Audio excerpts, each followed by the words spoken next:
up, guys? So we're here in the gym. I'm getting ready to get a lift in today, and I figured I would answer some of the kind of random questions that I get from you guys that I can answer in like a second or two, and I don't have to go on some long philosophical ramble as I always sort of tend to do.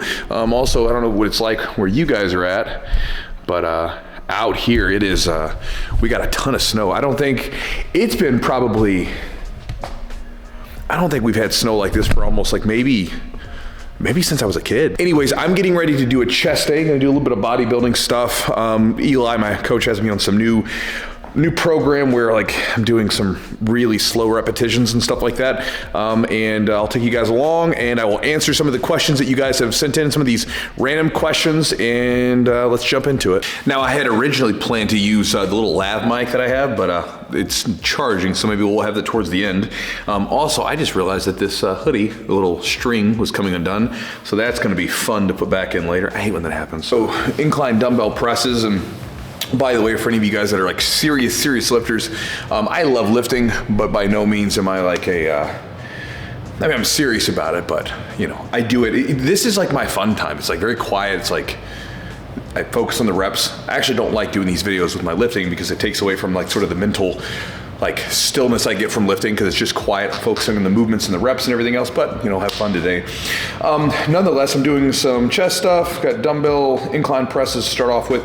So like Eli changes my program up periodically, and I move from different types of tempos. Sometimes it's like it's just moving the weight, sometimes it's very slow, and right now it's really slow and it's brutal, right? It's actually really nice because you can use less weight and get more from it, like, which has been great for my joints. Like, you know, a lot of us that do jiu-jitsu a lot, like, you know, loading heavy weight. I remember when I was younger, like lifting heavy weight, and I remember as I got older, I would lift those heavy weights and like, you know, I'd feel it in my muscles, but my joints felt it too. I can do this kind of stuff where I'm doing these slow eccentrics and man, it like kills my muscles, right? Just shreds them up. But I don't feel it in the joints as much. And so I can train a little bit more often. It seems to have less effect there. So it sucks, it burns, but it's good for me. So let's get started. We'll do some lightweight to get going.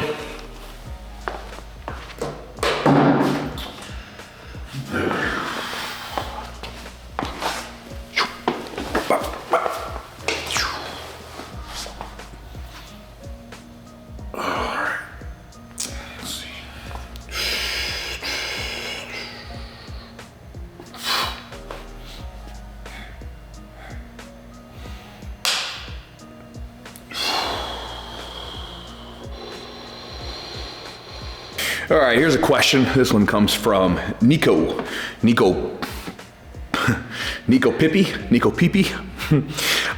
Says, what beard balm do you use? So I don't really use that much as far as my, everybody's been asking, like, what is my beard?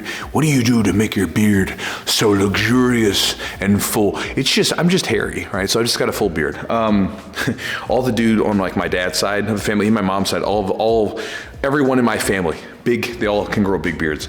As far as the balm though, I do use a product right now. It's from a buddy of mine, Nick. It's from his company, Johnny Slicks. They make it's actually like a hair balm that they have, like a hair pomade, but it's like, it smells amazing, right? And my wife loves the smell, and I love the smell too. But you know, like I can rub it in there, I can rub it in my face because it's all natural ingredients. I can rub it in my hair, whatever.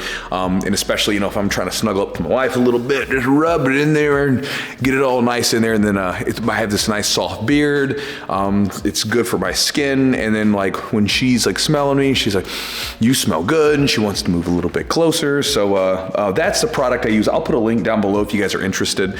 Again, I don't have an affiliate code or anything, but it's the product I do really like using a lot, and I use that one pretty regularly. So for you guys that are asking what I put in my beard, that is the product that I use in my beard.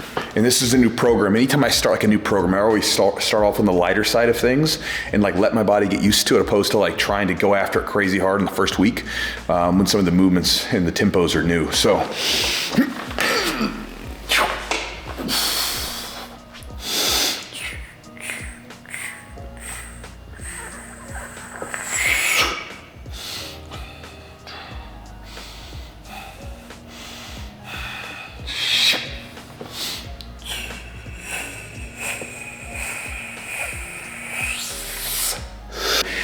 I don't know about you guys, I track all of my lifts at all times, jiu-jitsu and otherwise, and so I've got like a little logbook on my phone just in notes.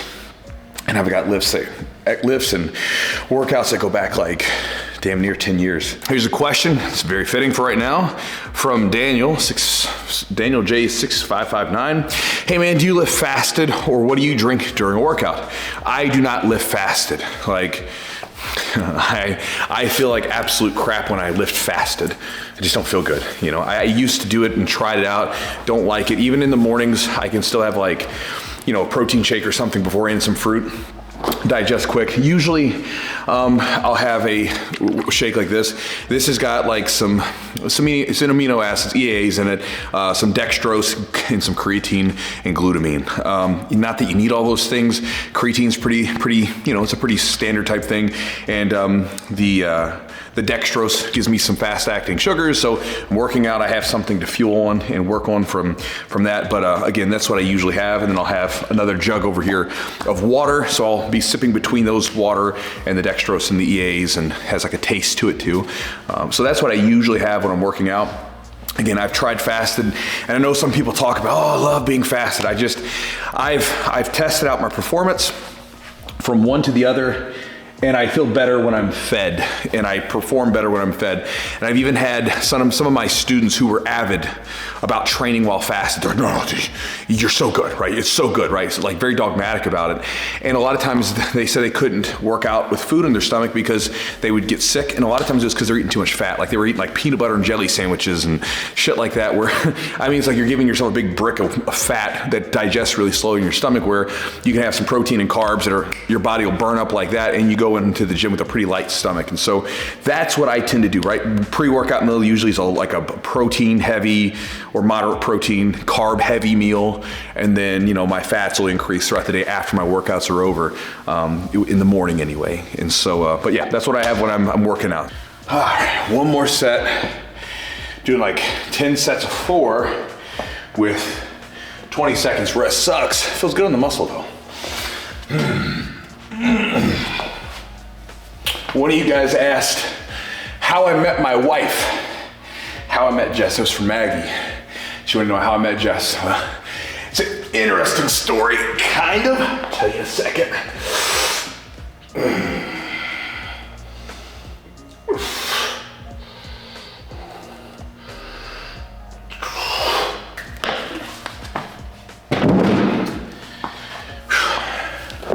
Felt good, but I can definitely go up on those too.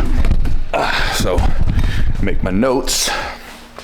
And next week I'm gonna raise that weight up 5 pounds. How did I meet Jess? Well, I met her back in I believe it was 2010, right? So I'm at this local competition. She was training at a different gym at the time. And I'm sitting there and I'm at the side of this mat, and she was helping, you know, work the tournament and stuff like that. And I'd come up, and all of a sudden I realized that next to me is this beautiful little blonde woman with these big, bright, greenish blue eyes. And I don't know why, because this isn't normal behavior for me. But when I turn and look at her, and I look at her eyes, I just like, whatever. And she's like, hi, I just, you know, I turned into a mumbling mess, right? He ended up talking here and there, and eventually I asked her out. I said, hey, would you, you know, like to go out and do something, whatever? And she said, sure, we can do that as friends. So I was like, damn, friends, right? I don't get friend zoned. So I just kind of backed off, right? I'm not going to keep pressing. He said, friends, cool. You're not interested. No problem, because I'm interested and we don't want to do that. So no big deal. So I let it go. Well, come a few years later, she actually starts training at my gym, and I didn't want to make it awkward. You know, I didn't want to be like the creepy coach, like, let me get in there. So like, I didn't really press. I didn't try to date her. I didn't try to make a pass at her. I wanted her to be as comfortable as possible here. It's not like, you know, for my mind, there's not other women out there. It is what it is, right? Well, my buddy, Derek, he was like, we would all hang out. Jess would come hang out with all the group and stuff at the time that we're going out. And so he was always putting a little bug in her ear. He said, hey, Chewy's a good guy, You should give him a chance, because Derek knew I had a huge crush on her. So one day, Derek and I were out drinking, and We don't have a designated driver. Jess doesn't drink, so she came and picked us up. It's real late. We lived way out, far away at the time, so she just stayed at our house, and you know, she ended up sleeping in the same bedroom as me. We didn't do anything. We just sort of sat there and talked. And then the next morning, I made her a delicious breakfast. And I think that's what sold her on her, right? Because like she didn't like to cook. I like cooking, so I cooked her breakfast. And then, you know, that was it. And then we started going on dates. And then from then on, I jokingly say I grew on her like mold, right? Like very slowly, but then eventually I took over. And it's worked out great. She's a fantastic wife, right? Been very good to me, and I love her to death, and it's been some of the best. We've been together now. It's been 11, it'll be 11 years this year. It's been like, you know, we've been together for over a decade now. It's been like the best decade of my life, and a big part of it was her. So again, like, good woman. Like if you're a guy and you find you a good woman, like hang on to those, man, because they're hard to find. She's a good one. So that is how that's how I met my wife, right? From mumbling to the point where I couldn't speak to her to now she's my wife, and we have a little house and a farm and a kid and everything else, and I'm grateful every day for it. As I go through this, I know it's probably gonna come up. It always does whenever I post a lifting video. I mean, lifting is like one of those things where like, it's so subjective in some ways, unless you're doing like a PR or something like that. Like it's so subjective, you know, the right way of lifting and stuff. But whenever I do any sort of bodybuilding related stuff, people are like, oh, Chewy, why are you doing bodybuilding? Shouldn't you be doing something more functional, right? Which I'm like, I don't know what you mean by functional, right? Like I'm using these muscles to perform a function. I'm trying to build them and like look a certain way. That's a function. And I do all sorts of certain exercises like upper back work, things to work on my hips, things like that, to touch areas that jiu-jitsu messes up, but otherwise I just enjoy it. And also I feel like I'm doing functional movements all week long. Like when I'm doing jiu-jitsu, I'm doing functional movements. And so as I do this bodybuilding stuff and I go over and do the jiu-jitsu, it doesn't hurt me. And also too, like I had Eugene, my physical therapist, and my co-host of the podcast, I had him create like sort of a specific mobility routine for me, which is just like, it's relatively short. It's been great, right? So it's like I'm maintaining my mobility, my muscles look good, like my wife likes it, I like it. I enjoy this style of lifting better than like doing some crazy, like weird kettlebell exercise on a balance ball or something that's somehow supposed to be more functional than doing a squat or a press or some sort of upper back work, working on the glutes. Man, a lot of you guys, I don't know where, like this has always been the question. I don't know if it's like the way that the lights hit and everything else. I don't use green screens, right? So like when you guys are watching my videos, I'm gonna take you guys around. You ready? We're getting a gym tour. When you guys watch the videos of me talking to you from the gym, this is, I'm like right there in front, like, all right in that area, okay? Like I'm like the weatherman right here. And so this is the back of my gym. I do not use green screens. I don't like green screens. They always look so weird. I mean, I'm sure someone has the ability to do them really well. That is not yours, bearded. I don't have that skill set, so I don't use green screens, and I don't like them. I like sort of whatever the look is, whatever's going on around me, I like that better. So Learbic asks, Chewy, I have a question I would like you to help with. Have you ever had a tooth implant? If so, how long after the implant did you start rolling again? So if you're talking about this old guy right there, the tooth, I have never had a tooth implant as an adult. So the last time I had one was back as a kid. I was a teenager, and in high school, it kept coming out. It kept falling out because they wanted to wait till my mouth was fully grown and everything else before they put the full cap in there. And so the last time it happened, I was a teenager, and I was in a high school wrestling match, and like someone headbutted me, right? Like we just collided heads, and I pushed the guy back, and I spit out tooth, right? And I was like, damn it, right? And I threw my tooth over to the side by my little, like my clothes and stuff, and like nobody on the team knew I had a chipped tooth, and so everybody's like, oh damn, he just chipped his tooth. And then I went out there and pinned the guy in like the next like 10 seconds or whatever. Now I didn't tell them that it was my little sister who gave me the chipped tooth, right? So like when I was younger, so I let them think that was the original tooth. You know, got to protect my reputation in high school. But anyway, I never got it replaced for whatever reason. And I remember then I got out of, wrestling, and I got into jiu-jitsu, and I was like, I don't really want to get it back and then have to mess with it getting knocked out. And then I remember as I got older, I just sort of was like, I'll just own it. I don't know if this makes sense to you guys, but I feel like we're in this society where like everybody's so like trying to be perfect. It's like everybody's getting plastic surgery done to change their face around, to cover up any wrinkle they have. You have the filters on the phones where like you have these people that you'll never see a non-filtered picture of them.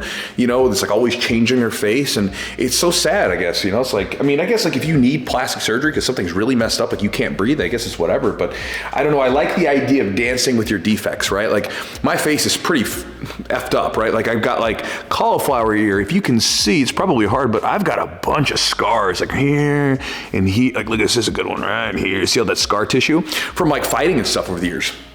I like it. I'm like, my body tells a story. Like I've been through some stuff, right? Like ears and stuff messed up. Kind of like it. So, like when I started doing videos with you guys, I remember it was funny. Like a lot of people used to comment on my tooth and was like, oh my God, your tooth's so messed up. Ah. And I was like, so what? I'll own it, right? It's who I am. Like I kind of like it. It's different. So maybe I'll get it capped at some point, but as far as an adult, I've never had one before, but I've got several guys in the mats that have chipped teeth and they have it capped and they have no problems with it at all. As far as, how long to wait before you come back to rolling, just like talk to your dentist and then get a mouth guard. All right, let's get these lateral raises going.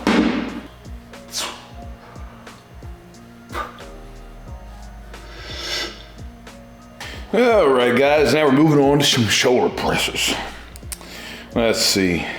One guy was asking about a neck crank. He said that he was in a situation where the neck crank kind of fought out of it and ended up herniating some discs, right? This was in my video where I was talking about how dangerous neck cranks are. And one of you guys replied back to him, if you just tapped early without an ego, it would avoid happening, wouldn't it? And the tricky thing about neck cranks are, when you think about what we do in jiu-jitsu, right? Like we deal with getting uncomfortable, right? So like there's a lot of uncomfortable stuff that we deal with that we don't tap to, right? We just deal with it.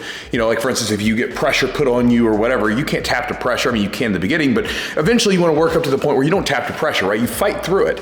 And you fight through a lot of uncomfortable stuff that could be a submission to like the untrained person, but to us, it's not. So you fight through it. The issue with neck cranks are that most people in jiu-jitsu don't know how to apply them very well. And so they come off as really sloppy, right? And they have this like sort of low level discomfort tugging going on in your neck, opposed to like actually like putting you in a situation where you feel like your neck's about to explode. You get someone that puts you into a really good neck crank, that's how it feels. But then there's a low level sort of like, oh God, this is uncomfortable. I can fight through this, that kind of thing, right? Like some guy gets you in a sloppy guillotine choke and he's not twisting the arm, he's just like pulling the neck. It's uncomfortable and it probably won't do anything, but it could jack your neck up. So a couple things from it. Number one is like understand that, right? So for you guys that like to just talk trash, that's one of the reasons why people fight out of them. It's not an ego thing. It's because they're supposed to fight out of stuff. You get taught from your coach, oh, you fight out of positions that are uncomfortable. That's what we do. That said, if you get put into a neck crank of some sort that's like, you could fight out of this, it's probably best in some cases to tap. Like even if you know that you can fight out of it, like you've already been through that phase of knowing that you're tough enough, then you're good, right? Like for me, like in the gym, I'll fight through, or I will tap out to neck cranks pretty quickly. In competitions, I can fight through sloppy ones. I was even at a seminar one time where I had a guy put me in kind of a sloppy neck crank. I tapped out real quick, and then afterwards I got in, rolled with him again, and never let him get a hold of my neck to put that kind of stuff on me, right? That said, I've been in competitions where guys put sloppy neck cranks on me, and I fight out of them because I know I can. The issue is that after I fought out of them, it's like my neck's jacked for the next couple of days. But again, I'll make that exchange in competition versus in the gym. So again, a couple things to chew on with the neck crank idea. Again, they're very dangerous submissions. I honestly, in the gym, I don't use neck cranks. I just don't think the juice is worth the squeeze. There's plenty of other submissions that are incredibly high percentage, very effective, and they don't create the same risk. They don't generate the same risk of injury to my training partner that neck cranks do. It's just my thoughts. Again, maybe this is just because I'm getting a little older and I want to preserve my body and my training partner, but that's my thoughts on it. Shoulder presses are done. Moving on now to some dips. Let's see. Spencer Schmidt. says, how old were you when you started jiu-jitsu? I was 18. So in high school, I started wrestling, fell in love with wrestling. It was like, I was this nerdy kid, and immediately like, it was like this place where it didn't matter, right? Because you had the cool kids, you had the nerdy kids, and everything in between mixed together training, and we were like brothers, right? And it was the coolest camaraderie, coolest atmosphere. So I wanted to fight in mixed martial arts because I started getting into it, started watching Pride, started getting back into the UFC in like my sophomore year of high school. I was watching a bunch of Pride and stuff. And so then I wanted to get into MMA. And so I figured, well, if I wrestled, probably the next step is to learn how to submit people, take them down, submit them. So I started looking up jiu-jitsu gyms, and I found one all the way across town. And I sent him a message. I said, hey, do you go to competitions? Because I wanted to compete in jiu-jitsu too. I wanted to do jiu-jitsu competitions and fight. And he sent me like a color-coded list of all his belt, all his medals that he'd won in which belt. Like, blue belt medals were in blue ink or blue text. Purple belt medals were in purple, and he was a purple belt at the time. So I was like, that's my guy. So I started training with him, and started training in 2003. I trained, it was 2 weeks before graduation. Like I remember there were all these like functions going on, like end of the graduation functions, like, parties and stuff that were about to celebrate graduation. And I was like, screw that. I was like, I'm going to the gym and I'm training, right? Because I was hooked. And I remember it was interesting because like when wrestling ended, I always, like during the school year, I would always feel kind of depressed when wrestling ended. And then I remember my senior year when wrestling was over, I just cried, man. I was like so sad about it and everything else. And I never understood why until I got older, right? It was because of the camaraderie, because I didn't feel that close to anybody until I was in wrestling. That was like in high school anyway, right? It's this bond that is so hard to explain to people that don't do it. And when I came into the jiu-jitsu room, I was like, oh, I feel it again, right? We're just in there battling each other and we're getting after it and we're like, we're close and I don't know. So like that was when I started training, and so I was 18 years old and been doing it ever since pretty consistently. So yeah, is that 21 years now? And then if you count grappling, been grappling since I was like 15 years old. Been grappling for a long time, man, like 24 years. It's crazy.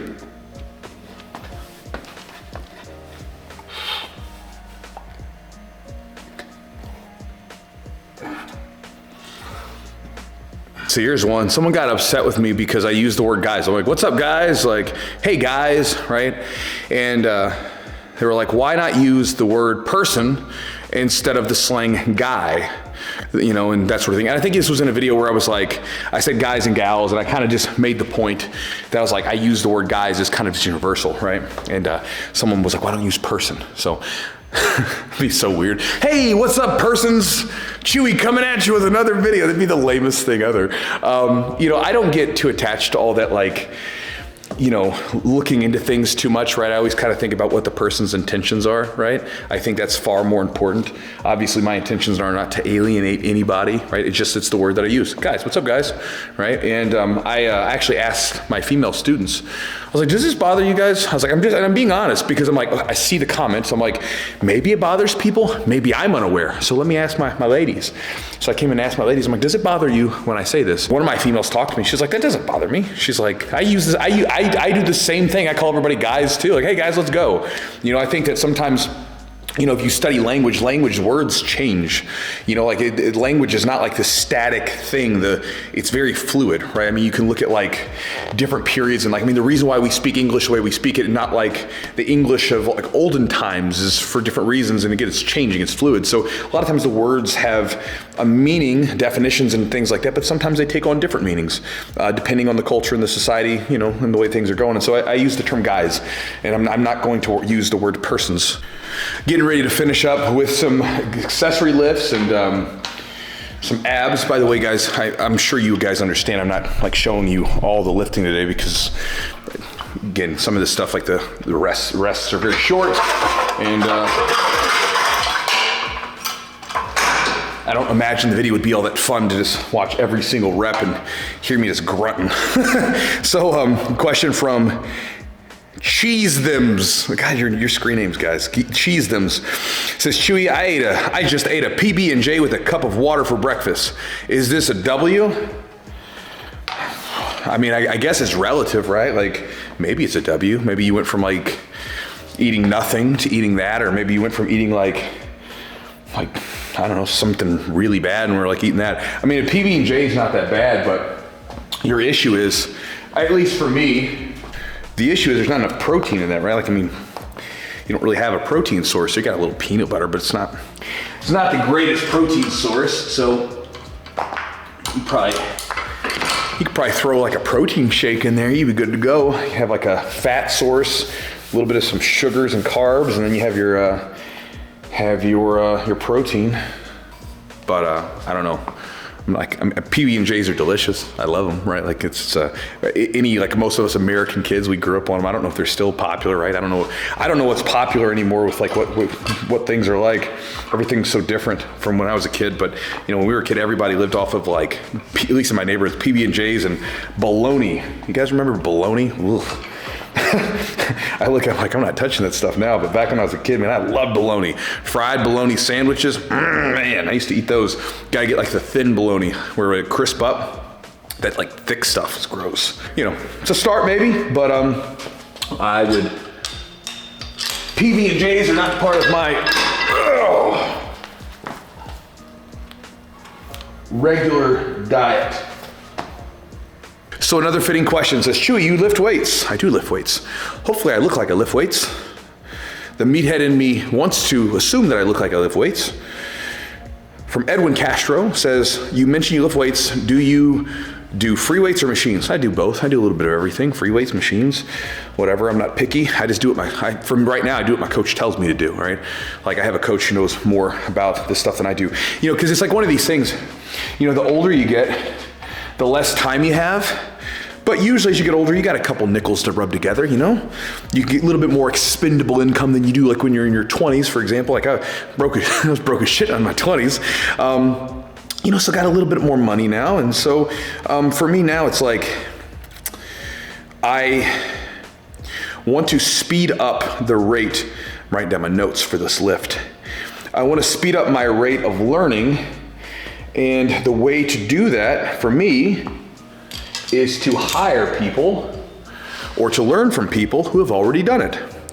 So for instance, I will pay Eli money to write up my programs, my diet.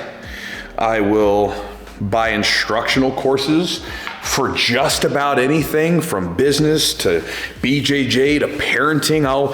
If someone's got some good information, I'll buy the course because, you know, it's all free on YouTube technically, but then you go to the course and it's curated for you. It's all there. I don't have to go searching for this. Now, again, if I was broke, you could just go search. It's all there, right? But again, if you're busy and you have a couple nickels you can rub together, you know, get yourself a coach. My coach, Eli, does remote programming. A lot of you guys actually work with him and have gotten great results, which has been so cool to see. Like at his gym down in Somerset, I was down there a while ago, and he has like a wall, and there's so many jiu-jitsu people that I know either from my gym or have visited here to the gym, or I've met, or you've sent me messages. Like I'm looking, I'm like, oh, there they are, and just so many cool pictures. And so it's cool to see that. But again, you know, you don't have to use Eli, but it's really good, man. If you don't know much about lifting, you know, or even if you know a little bit, go get yourself a good coach. It's worth what you put into it. Also, for a lot of people, they don't know squat about diet. And it's not a big deal because I didn't know a lot either. Like when I started working with Eli, I was like, mind was opened, you know, like there's so much crap out there on the internet, like, you know, oh, you gotta be keto, you gotta be carnivore, you gotta get rid of all the carbs because carbs are bad and stuff like that. And then you get into it and you learn, oh, that's all bullshit. Like there's so many different ways. It's like jiu-jitsu, there's so many ways to do this thing. And it's not necessarily, there's pros and cons to different things. And depending on you, like you might have certain needs or certain dietary desires or restrictions. There's like all sorts of stuff, but for the most part, it's all BS, right? It's just like these people trying to sell you on some program. And like now, so many of like the you see so many of the people over the years who pushed these really restrictive diets, or they took these really hardline positions, they all retract back, right? And like, it just kind of goes to show you, man, it's like, look, man, just like anytime someone has like this clear, this is the way and this is the only true way, everybody needs to follow this, it's like, generally it's BS. It's like they're trying to get you to follow their rules, right? Sell you a product, sell you something or other, whatever. Anyway, that said, get yourself a coach. Helps out big time, saves you time, you get better results, and you also hold yourself accountable, so it's very helpful. So yeah, just some thought. Here's one from the Living Dead format. It says, here's a question: how do you avoid the Mr. Potato Head ears? I'm gonna assume you mean cauliflower ears. Mr. Potato Head, that is offensive to me, saying Mr. Potato Head ears. These are cauliflower ears, sir. A badge of honor for us wrestlers and jiu-jitsu practitioners. How do you avoid it? I don't know. I don't want to. I guess you could wear headgear.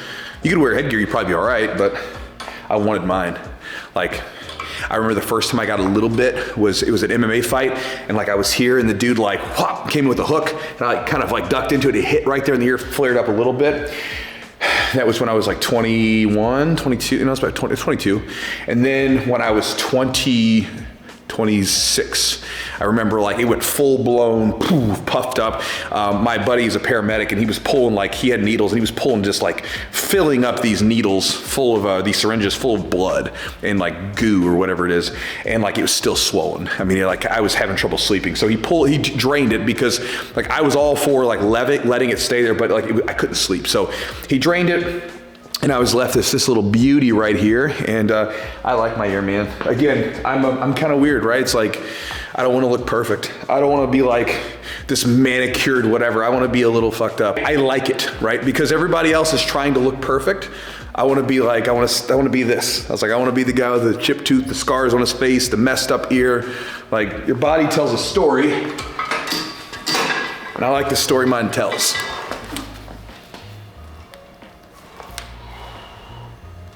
One of you guys asked, we got wrong your luck. Run your luck. Run your luck. Says, is that a Pokeball in the mural in the background?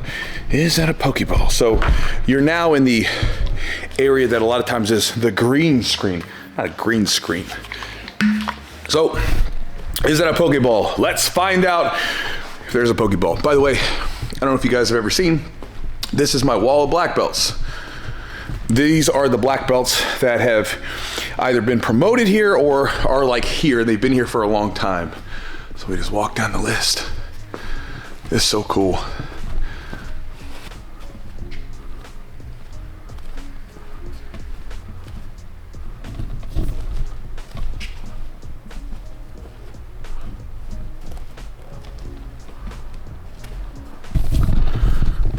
Worst camera work ever.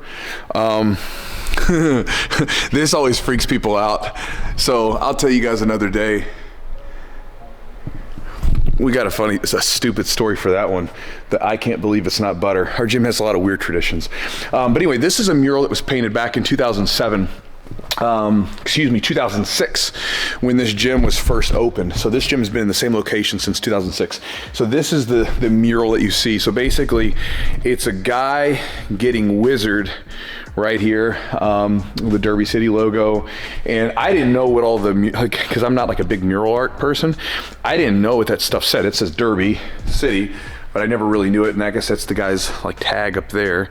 But no Pokeball. It's just a mural of of a guy getting wizard. That was it. So anyway, guys, that is the video. Again, a little different today. I just wanted to sort of chat with you guys, answer some of those random questions that you guys send. I'll do this a little bit more often, maybe not necessarily in the same format, but take you guys along to do whatever I'm doing, and I'll just answer some of these questions because some of them are kind of fun, and it's fun to talk about some stuff that's not specific to like this specific problem. Like again, like you guys got to hear about me meeting my wife and all that jazz, but fun to answer some of these questions. So again, if you guys have some random questions, you can throw them down below, but otherwise, hopefully you guys enjoyed the video, and I'll talk to you next time.